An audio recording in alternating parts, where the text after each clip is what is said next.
बच्चों आज हम स्टार्ट कर रहे हैं Minkowski inequality for 0 less than p less than 1। Let 0 क्या है यहाँ पे less than p less than 1 and f और g क्या है मेरे LP से बिलोंग करते हैं सच दैट हमें क्या दिखाना है कि मेरा अगर f पॉजिटिव फंक्शन है g भी मेरा कैसा है पॉजिटिव है देन हमें प्रूव करके क्या दिखाना है कि norm of f plus G p greater than equal to norm F P plus norm G P. तो सबसे पहले हम इसमें क्या स्टार्ट कर रहे हैं, इसमें हम ये स्टार्ट कर रहे हैं कि जो मेरा ये f प्लस जी है इसकी power p this is equal to f plus G 1, यानी कि हमने क्या किया अपनी इस p पावर को दो पार्ट्स में ब्रेक कर दिया। एक ले लिया हमने f प्लस जी की पावर p माइनस 1 और एक लिया हमने 1 ताकि टोटल पावर मिलके क्या हो जाए सेम p के।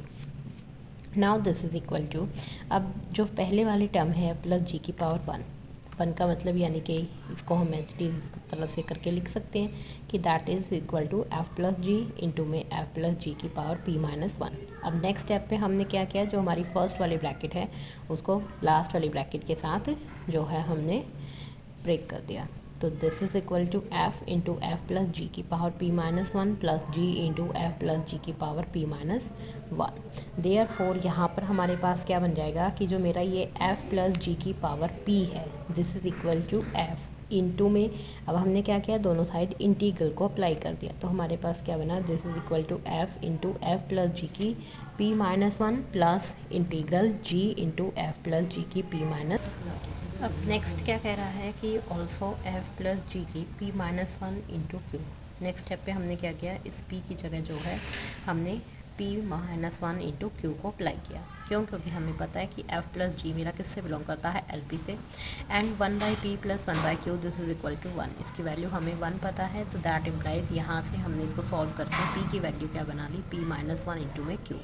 Now this is equal to f plus G की p minus 1 into Q this is equal to यहाँ हमारे पास क्या बन जाएगा mod of f plus G की p and this value is less than infinity.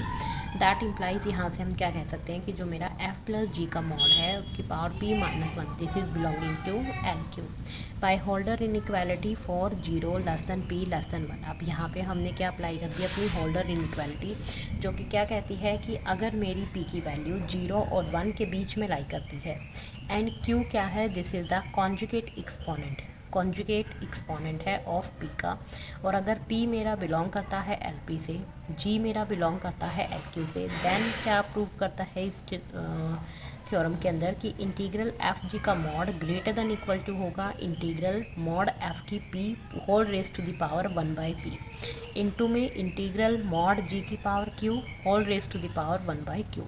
Provided, यानी कि ये चीज़ हमें गिवन होगी कि भाई मॉड जी की Q this is not equal to 0।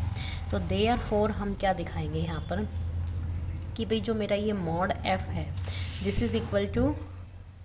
Mod f into में मॉड f प्लस जी की p minus 1 greater than equal to integral mod f p whole raise to the power 1 by P and into में integral mod f plus G की p minus 1 into Q. इसको हमने क्या किया है इस q की जगह जो है हमने इस टर्म को लिख लिया है यहाँ पे,